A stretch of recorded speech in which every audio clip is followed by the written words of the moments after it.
বন্ধুরা, আজ আপনাদের একটি পথ দিতে চাই, একটি প্রলোভন যেটা লুসিফারের ছিল, যার ফলে দিয়াবল শয়তান হয়ে যায়।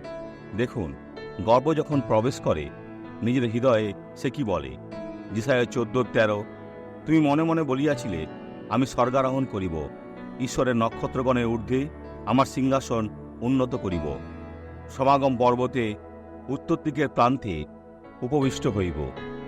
কমজোর, সে একজন অসামান্য দূত ছিল, কিন্তু সে নিজের অধিকারকে হারিয়েছিল।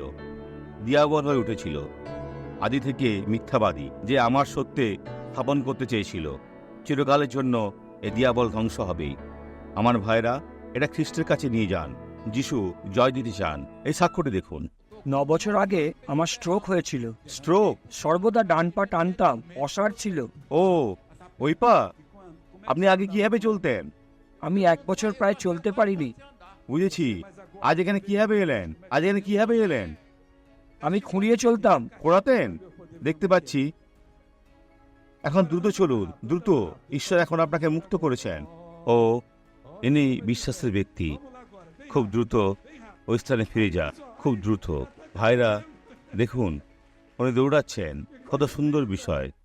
এখন আসুন প্রার্থনা করি। পিতা, এই ব্যক্তির হয়ে তোমাকে ডাকছি। সর্বজ্ঞানী ঈশ্বর, ওনাকে দেখো। হয়তো কিছু বছরে এই ব্যক্তি সরে যাবে। পিতাকে ছেড়ে যাবেন না। আমার এই প্রার্থনা যেন এগিয়ে না যায় তোমার সিংহাসনের থেকে। আর এখন আত্মা আমার সাথে প্রার্থনা করছে। আশীর্বাদ লাভ করুন, আর সর্বকালের জন্য যিশুর নামে। আর আপনি বলুন, আমেন।